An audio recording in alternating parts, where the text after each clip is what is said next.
ನಮ್ಮ ಕಡೆ ಒಂದು ಮಾತಿದೆ, ಜ್ಞಾನ ಅಂತನ್ನೋ ಮಾತು. ಜ್ಞಾನ ಜ್ಞಾನ ಅಂತಾರೆ. ಜ್ಞಾನ ಅಂದರೆ ಜ್ಞಾನ, ಎಚ್ಚರ ಅಂತ, ಮತ್ತು ಗಮನ ಅಂತಲೂ ಅರ್ಥ ಇದೆ. ಯಾರಾದರೂ ಎಚ್ಚರ ಇಲ್ಲದೆ, ಗಮನ ಇಲ್ಲದೆ ಏನಾದ್ರು ಕೆಲಸ ಮಾಡ್ತಾಯಿದ್ರೆ ನಿನ್ನ ಜ್ಞಾನ ಇಲ್ವಾ, ನೆಟ್ಟಗಿಲ್ವಾ, ಕೆಟ್ಟಿದೆಯಾ ಅಂತ ಕೇಳ್ತಾರೆ, ಬೈತಾರೆ. ಸಾಮಾನ್ಯವಾಗಿ ಅಂಥವ್ರಿಗೆ ಕೆಲಸ ಕಾರ್ಯಗಳಿಂದ ಮಾಡೋಕ್ಕೆ ಬಿಡಲ್ಲ, ಹೊಣೆಗಾರಿಕೆಯನ್ನು ಕೆಲಸನ ಕೊಡಲ್ಲ. ವಿಚಿತ್ರ ಅಂದರೆ ನಮ್ಮ ದೇಶದ ಚುನಾವಣಾ ಆಯೋಗದ ಆಯುಕ್ತರ ಹೆಸರು ಜ್ಞಾನೇಶ್ ಕುಮಾರ್ ಅಂತ. ಈ ಹಿಂದೆ ಚುನಾವಣಾ ಆಯುಕ್ತರನ್ನು ಪ್ರಧಾನಿ, ವಿರೋಧ ಪಕ್ಷದ ನಾಯಕರು ಹಾಗೂ ಸುಪ್ರೀಂ ಕೋರ್ಟ್ನ ಮುಖ್ಯ ನ್ಯಾಯಾಧೀಶರು ಒಟ್ಟಿಗೆ ಸೇರಿ ಆಯ್ಕೆ ಮಾಡುವ ಸಕ್ರಮವಾದ ಒಂದು ಆಯ್ಕೆ ಪದ್ಧತಿ ಇತ್ತು. ಇದರಲ್ಲಿ ಒಂದು ನ್ಯಾಯಪರತೆ ಇತ್ತು. ಆದರೆ ನಮ್ಮ ಸಂಸತ್ ಚುನಾವಣಾ ಆಯುಕ್ತರನ್ನು ಆಯ್ಕೆ ಮಾಡಲು ಪ್ರಧಾನಿ ಹೆಸರಿಸಿದ ಒಬ್ಬರು ಹಾಗೂ ವಿರೋಧ ಪಕ್ಷದ ನಾಯಕ ಎಂದು ತಿದ್ದುಪಡಿ ಮಾಡಿ ತಂತಲ್ಲ, ಮತ್ತು ಮೊದಲಿದ್ದ ನ್ಯಾಯಾಧೀಶರ ಹೆಸರನ್ನು ಕೈ ಬಿಡ್ತಲ್ಲ, ಅದರ ಫಲವೇ ಜ್ಞಾನೇಶ್ ಅವರ ಆಯ್ಕೆಗೆ ಕಾರಣ. ನಮ್ಮ ಈ ಜ್ಞಾನಗೆಟ್ಟ ಸಂಸತ್ತಿನ ನಡೆಯಿಂದಾಗಿ ಹೆಸರು ಜ್ಞಾನೇಶ್ ಕುಮಾರ್, ಅನ್ವರ್ತನಾಮ ಜ್ಞಾನಗೆಟ್ಟ ಜ್ಞಾನೇಶ್ ಕುಮಾರ್ ಅವರು ಆಯ್ಕೆಯಾಗುವಂತಾಯಿತು. ಇವರು ಹುದ್ದೆ ಒಂದು ರೀತಿ ಅಕ್ರಮ ಶಿಶು ಅನ್ಬೋದು. ಇವರಿಗೆ ಇಬ್ಬರು ಅಪ್ಪಂದಿರು. ಒಬ್ಬರು ಇವರನ್ನು ಆಯ್ಕೆ ಮಾಡಿದ ಮೋದಿಯವರು, ಮತ್ತೊಬ್ಬರು ಅಮಿತ್ ಶಾ ಅವರು. ಇನ್ನೊಬ್ಬರು ಪ್ರೇಕ್ಷಕರಷ್ಟೇ, ಯಾರು ವಿರೋಧ ಪಕ್ಷದ ನಾಯಕ. ಯಾಕಂದರೆ ಆಡಳಿತ ಪಕ್ಷಕ್ಕೇ ಇಬ್ಬರ ಆಯ್ಕೆ ಇತ್ತು. ಈಗ ಅಪ್ಪಂದಿರ ಇಚ್ಛೆಯನ್ನು ಮಗ ಗೌರವಿಸುತ್ತಿದ್ದಾರೆ. ಅದುವೇ ಇಂದು ತಲ್ಲಣಗೊಳಿಸುತ್ತಿರುವ ಮತದಾರರ ಪಟ್ಟಿಯ ವಿಶೇಷ ತೀವ್ರ ಪರಿಷ್ಕರಣೆ. ಇದು ಏನಪ್ಪ ಮುಖ್ಯವಾಗಿ ಪ್ರಚಾರ ಮಾಡಿದ್ರು ಅಂತಂದರೆ, ವಿದೇಶಿ ನುಸುಳುಕಾರಿದ್ದಾರೆ ಭಾರತದಲ್ಲಿ, ಅವ್ರನ್ನ ಹೊರಹಾಕೋದಕ್ಕಾಗಿ ತೀವ್ರ ಪರಿಷ್ಕರಣೆ ಮಾಡ್ತಿದ್ದೀವಿ, ವಿಶೇಷವಾಗಿ ಮಾಡ್ತಿದ್ದೀವಿ ಅಂತ ಹೇಳಿದ್ರು. ಈ ವಿಶೇಷ ಪರಿಷ್ಕರಣೆ ಈಗಾಗಲೇ 13 ರಾಜ್ಯ ಹಾಗೂ 3 ಕೇಂದ್ರಾಡಳಿತ ಪ್ರದೇಶಗಳಲ್ಲಿ ಜರುಗಿದೆ. ಈಗಾಗಲೇ 2ನೇ ಹಂತದ ಪರಿಷ್ಕರಣೆ ಮುಗಿದೋಗಿದೆ. ಪಶ್ಚಿಮ ಬಂಗಾಳದಲ್ಲಿ ಎಷ್ಟು ಜನ ವಿದೇಶಿ ಪ್ರಜೆಗಳಿದ್ದಾರೆ ಅಂತ TMC ಪ್ರಶ್ನೆ ಮಾಡುತ್ತೆ ಯಾರಿಗೆ, ಚುನಾವಣಾ ಆಯೋಗಕ್ಕೆ. ಅವರ ಉತ್ತರ ಮೌನ. ಇದರ ಅರ್ಥ ಏನು? ಇದೇ ರೀತಿ ಬಿಹಾರದಲ್ಲಿ ಎಷ್ಟು ಜನ ವಿದೇಶಿ ನುಸುಳುಕಾರರು ಸಿಕ್ಕಿದ್ದಾರೆ ಎಂದರೆ ಆಯೋಗ ಉತ್ತರ ಎಷ್ಟಪ್ಪ ಅಂತಂದರೆ 200 ಅಂತ. ಇದರಲ್ಲಿ 194 ಜನ ಬಿಹಾರಕ್ಕೆ ಮದುವೆಯಾಗಿ ಬಂದ ನೇಪಾಳಿ ಮಹಿಳೆಯರು ಸೇರಿದ್ದಾರೆ. ಭಾಳ ಹಿಂದಿನಿಂದಲೂ ಕೂಡ ಬಿಹಾರ ಮತ್ತು ನೇಪಾಳ ನಡುವೆ ಮದುವೆ ಸಂಬಂಧ ನಡ್ಕೊಂಬಂಡೇ ಬರ್ತಾಯಿತ್ತು, ರೂಢಿ ಇತ್ತು. ನಮ್ಮ ಸೊಸೆಯಂದಿರನ್ನು ಚುನಾವಣಾ ಆಯೋಗ ನುಸುಳುಕೋರರು ಎಂದು ಪರಿಗಣಿಸಿಬಿಟ್ಟಿದೆ. ಭಾರತದ ಸಂಸ್ಕೃತಿ, ಪರಂಪರೆ ಇವುಗಳನ್ನ ಲವಶೇಷವೂ ತಿಳಿದವರು ಮಾತ್ರ ಇದನ್ನು ಮಾಡಲು ಸಾಧ್ಯ. ಇನ್ನು ಉಳಿದ ಬಾಂಗ್ಲಾದೇಶದ ಮುಸ್ಲಿಮರಂತೆ, ಇನ್ನು ಉಳಿದವರು 6 ಜನ ಇದ್ದಾರಲ್ಲ, ಅವರು ಬಾಂಗ್ಲಾದೇಶದ ಮುಸ್ಲಿಮರಂತೆ. ಈಗಿರುವ 6-7 ಜನ ವಿದೇಶಿ ಪ್ರಜೆಗಳನ್ನು ಹುಡುಕಬೇಕಾದವ್ರಿಗೂ ಗುಪ್ತಚರ ಇಲಾಖೆ ಅಲ್ವೇ ಚುನಾವಣಾ ಆಯೋಗನ. ಇದಕ್ಕೆ ಎಷ್ಟು ಕೋಟಿ ಮತದಾರರನ್ನು ಹೈರಾಣ ಮಾಡ್ತಾಯಿದ್ದೀರಿ. ಮತ್ತು ಭಾರತದ ಎಲ್ಲ ಮತದಾರರನ್ನು ವಿಶೇಷವಾಗಿ ತೀವ್ರವಾಗಿ ಪರಿಷ್ಕರಣೆ ಮಾಡುವುದರಲ್ಲಿನ ಹುನ್ನಾರ ಏನು? SIR ನೋಟಿಫಿಕೇಷನ್ನಲ್ಲಿ ಒಂದು ಸೂಚನೆ ಇದೆ, ನಕಾಸೆ ಅಂದರೆ ಮ್ಯಾಪಿಂಗ್. ದತ್ತಾಂಶಗಳನ್ನು ಯಾರಿಗೂ ನೀಡಬಾರ್ದು, ಗೌಪ್ಯತೆ ಕಾಪಾಡಿಕೊಳ್ಳಬೇಕು ಅಂತ. ಯಾಕೆ? ಈ ಪ್ರಶ್ನೆಗಳು ಈ ಆತಂಕ ನಮ್ಗೆ ಉಂಟಾಗುತ್ತೆ. ಹೌದು ಅನಿಸುತ್ತೆ. ಈಗಾಗಲೇ ನಡೆದಿರುವ 13 ರಾಜ್ಯ ಹಾಗೂ 3 ಕೇಂದ್ರಾಡಳಿತ ಪ್ರದೇಶದಲ್ಲಿ ನಡೆದಿರುವ ವಿಶೇಷ ತೀವ್ರ ಪರಿಷ್ಕರಣೆಯಲ್ಲಿ 5-6 ಕೋಟಿ ಮತದಾರರನ್ನು ಹೊರಗಿಡಲಾಗಿದೆ. ಇದರಲ್ಲಿ 66%, 66.6% ಮಹಿಳೆಯರಾಗಿದ್ದಾರೆ. ಆಯ್ತಲ್ಲ, ಮದುವೆಯಾಗಿ ಗಂಡನ ಮನೆಗೆ ಹೋಗುವುದರಿಂದ ಈ ಹೊರಗಿಡಲಾಗಿದೆ. ಅಂದರೆ ಅವ್ರು ಮದುವೆನೇ ಆಗಬಾರ್ದ, ಮತದಾರರಾಗಿ ಉಳಿಯಬೇಕಂದ್ರೆ. ಇನ್ನುಳಿದವರು ಸಾಮಾನ್ಯವಾಗಿ ಹೆಚ್ಚಾಗಿ ಹಳ್ಳಿಗರು, ದಲಿತರು, ತಳ ಸಮುದಾಯಗಳು, ವಲಸೆ ಕಾರ್ಮಿಕರು ಹೆಚ್ಚಾಗಿದ್ದಾರೆ.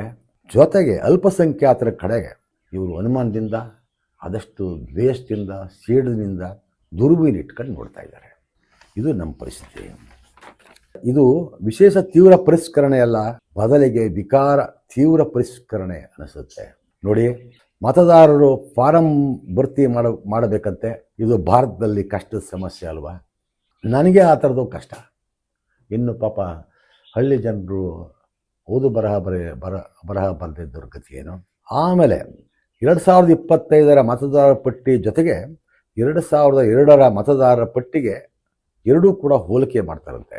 ಈ ಎರಡರ ನಡುವೆ ತಾಳೆ ನೋಡುವಾಗ ಮತದಾರನ ಹೆಸರಿನ ಕಾಗುಣಿತ ಸ್ಪೆಲ್ಲಿಂಗ್, ತಂದೆ ಹೆಸರಿನ ಕಾಗುಣಿತ ಸ್ಪೆಲ್ಲಿಂಗ್ ಒಂದೇ ಇರಬೇಕಾಗಂತೆ. ನನಗೇನೆ ನಂದೇನಾಗಿದೆ ಅಂತ ಗೊತ್ತಿಲ್ಲ. ದೇವನೂರು ಮಹಾದೇವ ಅಂತಾರೆ, ದೇವನೂರ ಮಹಾದೇವ ಅಂತಾರೆ, ದೇವನೂರು ಮಹಾದೇವು ಅಂತಲೂ ಅಂತಾರೆ. ಭಾರತದ ಸ್ವದೇಶಿ ಭಾಷೆಗಳಲ್ಲಿ ಉಚ್ಚಾರಣೆ ನಾವು ಹೆಂಗೆ ಮಾಡ್ತೀವೋ ಆ ಥರ ಅಕ್ಷರ ಬರೀತೀವಿ. ಒಂದೊಂದು ಸಲ ಉಚ್ಚಾರಣೆ ಬದಲಾಗಲೂ ಅಕ್ಷರಗಳು ಚೇಂಜ್ ಆಗ್ತಿರುತ್ತೆ. ಇಂಗ್ಲೀಷ್ನಲ್ಲಿ ಏನು ಹಂಗಾಗಲ್ಲ. ಇವ್ರಿಗೆ ವೆಸ್ಟರ್ನ್ ಮೈಂಡ್ ಇಟ್ಕೊಂಡು ಇದನ್ನು ಮಾಡ್ತಾ ಇದ್ದಾರೆ. ಇವರು ಸ್ವದೇಶಿ ಮನಸ್ಸಿಲ್ಲ ಇವ್ರಿಗೆ. ಸ್ವದೇಶಿ ಮನಸ್ಸಿದ್ರೆ ಈ ಉಚ್ಚಾರಣೆಯ ದೋಷಗಳಿರ್ತಾವಲ್ಲ, ಇವುಗಳನ್ನ ಇವರು ಅರ್ಥ ಮಾಡ್ಕೊಳ್ಬೇಕಾಗಿತ್ತು. ನಮ್ಮ ದೇಶದಲ್ಲಿ ಹಿಂಗಪ್ಪ, ಪದಾರ್ಥ ಇದೆ, ಪದ ಇಲ್ಲ. ಪದಾರ್ಥ ನೋಡಬೇಕು, ಪದ ನೋಡಬೇಕು. ಪದಾರ್ಥ ನೋಡ್ದೇನೆ ಪದ ನೋಡೋದಿದೆಯಲ್ಲ, ಅದು ಕ್ರೌರ್ಯ, ಜೀವ ವಿರೋಧಿ. ಅದು ಮತ್ತು ಬಳಸ್ತಾರಂತೆ. ಅದು ಫುಲ್ ಸ್ಟಾಪ್ ಕಾಮ ಇದ್ರೂ ತಾಗದು ಬಿಸಾಕ್ಬಿಡುತ್ತೆ ಹೊರಗಡೆಗೆ. ಇಲ್ಲಿ ಏನು ಅನಾಹುತ ಮಾಡಬೇಕು ಅಂತಿದ್ದಾರೆ. ಈ ರೀತಿ ಆಗ್ತಾ ಇರೋದಂದರೆ ಅಮರ್ತ್ಯ ಸೇನ್ ನೊಬೆಲ್ ಪ್ರೈಸ್ ಬಂದವರು ಅವರು, ಅವ್ರ ಹೆಸರೇ ಬಿಟ್ಟೋಯ್ತು. ಒಬ್ಬ ಜಡ್ಜ್ ಹೆಸರು ಬಿಟ್ಟೋಗಿದೆ. ಭಾರತ ಸಂವಿಧಾನಕ್ಕೆ ಬರ್ಕೊಟ್ರಲ್ಲ ಕೈನಲ್ಲಿ ಕಲಾವಿದ, ಅವ್ರ ಮೊಮ್ಮಗನ ಹೆಸರು ಬಿಟ್ಟೋಗಿದೆ. ಇಂಥವು ಎಷ್ಟೋ ಆಗಿದೆ ಅನಾಹುತ. ಯಾರಿಗ್ರಿ ಅವಮಾನ ಇದು? ಜೊತೆಗೆ ಇಷ್ಟೋ ಪ್ರಶ್ನೆಗಳು ಕೇಳ್ಕೊಂಡು ಗೊಂದಲ ಮಾಡ್ತಾರ. ಇನ್ನೊಂದು ಕಡೆಗೆ ಏನು ಮಾಡ್ತಾಯಿದ್ದಾರೆ ಅಂದರೆ 1 ತಿಂಗಳೊಳಗೆ ಮುಗಿಸ್ಬಿಡಬೇಕು ಅಂತ ಒತ್ತಡ ಏರಿದ್ದಾರೆ. ಒಂಥರ ಉಸಿರು ಕಟ್ಟಿದ ವಾತಾವರಣ ಇದು. ಇಂಥ ವಾತಾವರಣ ಉಂಟು ಮಾಡಿ ಗೊಂದಲ ಉಂಟು ಮಾಡಿ ಇದರಲ್ಲಿ ಪ್ರಾಬ್ಲಮ್ಸ್ಗಳು ಕ್ರಿಯೇಟ್ ಆಗಬೇಕು, ಸೃಷ್ಟಿ ಆಗಬೇಕು, ಆ ಥರನೇ ಮಾಡ್ಕೊಂಡು ಮಾಡಕ್ಕೆ ಕೊಟ್ಟಿದ್ದಾರೆ. ಯಾಕೆ ಅಂತ ಎಲ್ಲರೂ ಪ್ರಶ್ನೆ. ಯಾಕೆ ಅಂತಂದರೆ ಮೊನ್ನೆ ಬೆಂಗಳೂರಿಗೆ ಬಂದಿದ್ದರು. ಯಾರು? 24ನೇ ತಾರೀಕು BJPಯ ರಾಷ್ಟ್ರೀಯ ಅಧ್ಯಕ್ಷ.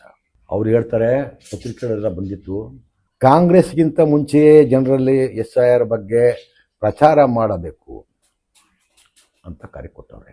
ಅಷ್ಟೇ ಅಲ್ಲ, SIR ಅನ್ನು ಸರಿಯಾಗಿ ಮಾಡಿಸಿದರೆ ಇನ್ನು 50 ವರ್ಷಗಳ ಕಾಲ ಚುನಾವಣೆಯಲ್ಲಿ BJPಯೇ ಗೆಲ್ಲುತ್ತಿರುತ್ತೆ. ಸರಿಯಾಗಿ ಅಂದ್ರೇನು? ಸರಿಯಾಗಿ ಕೊಡ್ತೀನಿ ಅಂದ್ರೆ ಏನರ್ಥ? ಸರಿಯಾಗಿ ಅಂದರೆ ಅವ್ರ ಅರ್ಥ ಬೇರೆ. ಸರಿ ಅಂದರೆ ಸರಿ ಅಂತಲ್ಲ, ಅವ್ರಿಗೆ ಬೇಕಾದಂಗೆ ಅವ್ರನ್ನ ಮಟ್ಟ ಹಾಕಿ ವಿರೋಧಿಗಳನ್ನ ಮಟ್ಟ ಆಗೋ ಥರ ಬರದೇ ಥರ ಮಾಡಿದ್ರೆ ಸರಿಯಾಗಿ ಕೊಡು ಏನರ್ಥ? ಚೆನ್ನಾಗಿ ಸರಿಯಾಗಿ ಹೊಡೆದ ಅವನಿಗೆ, ಅದು ಅರ್ಥ ಅವ್ರದ್ದು. ಆಮೇಲೆ BJP ತನ್ನ ಕಾರ್ಯಕರ್ತರಿಗೆ ತರಬೇತಿ ನೀಡಲು ಸಿದ್ಧ ಮಾಡಿರುವ ಕೈಪಿಡಿಯಲ್ಲೂ ಕೂಡ ಈ ಅಂಶ ಇದೆ. ಏನು ಮಾಡಬೇಕು ಅಂತಿದ್ದಾರೆ ಇವರೆಲ್ಲ? ಬಹಳ ಎಚ್ಚೆತ್ತುಕೊಳ್ಬೇಕಾದ ಕಾಲ ಇದು. ಆ ಕಾರಣಕ್ಕಾಗಿಯೇ ಜಾಗೃತ ಕರ್ನಾಟಕ BJP ಮತ್ತು ಚುನಾವಣಾ ಆಯೋಗವನ್ನು ಈ ವಿಚಾರವನ್ನು ತೀವ್ರ ಪರಿಷ್ಕರಣೆ ವಿಚಾರವನ್ನು ಚರ್ಚೆ ಮಾಡೋದಕ್ಕೆ ಆಹ್ವಾನಿಸಿದೆ. ಅವ್ರು ಬರ್ತಾರೋ ಇಲ್ವೋ ಗ್ಯಾರಂಟಿ ಇಲ್ಲ. ಆದರೂ ಕೂಡ ಜಾಗೃತ ಕರ್ನಾಟಕ ಈ ಚರ್ಚೆಯನ್ನು ಮಾಡಬೇಕು, ಎಲ್ಲರನ್ನೂ ಕರೆದು ಮಾಡಬೇಕು. ಅವ್ರು ಬರದೇ ಇದ್ದರೆ ಒಂದು ಕುರ್ಚಿ ಆಗಲಿ, ಒಂದು ಚಿತ್ರ ಬರೆಯೋಕ್ಕೆ ಸಲಹೆ ಕೊಡ್ತೀನಿ ನಾನು. ಏನಪ್ಪ ಅಂದರೆ, ಒಂದು ಕುರ್ಚಿ ಆಗಲಿ, ಒಂದು ದೇಹ ಇರುತ್ತಲ್ಲಿ, 3 ತಲೆ ಇರಲಿ, ಅದಕ್ಕೆ ಮಧ್ಯದಲ್ಲಿ ಮೋದಿಯವ್ರ ತಲೆ, ಆಮೇಲೆ ಇನ್ನೊಂದು ಕಡೆಗೆ ಅಮಿತ್ ಶಾ ತಲೆ, ಇನ್ನೊಂದು ಕಡೆ RSSನ ಮುಖ್ಯಸ್ಥ ಯಾರಿದ್ದಾನೆ ಮೋಹನ್ ಭಾಗವತ್ ಅವ್ರ ತಲೆ, ಮೋದಿಯವರ ಪಕ್ಕದಲ್ಲಿ ಒಂದು ಚುನಾವಣಾ ಆಯೋಗದ ಬೇಟೆ ನಾಯಿ ಇರಲಿ. ಅವ್ರ ಪಾದ ಒಂದೇ ಪಾದ ಇರೋದು ಅವ್ರಿಗೆ ಎಲ್ಲಕ್ಕೂ, ಹೌದಲ್ಲ?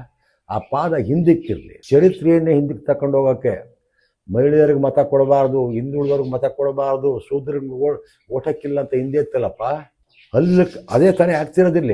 ಎಷ್ಟು ಎಚ್ಚೆತ್ತುಕೊಳ್ಬೇಕು ಅಂತಂದರೆ, ಇದನ್ನು ನನಗೆ ಮತದಾರ ಸಿಗುತ್ತೋ ಇಲ್ವೋ ಅದು ಬೇರೆ ವಿಚಾರ.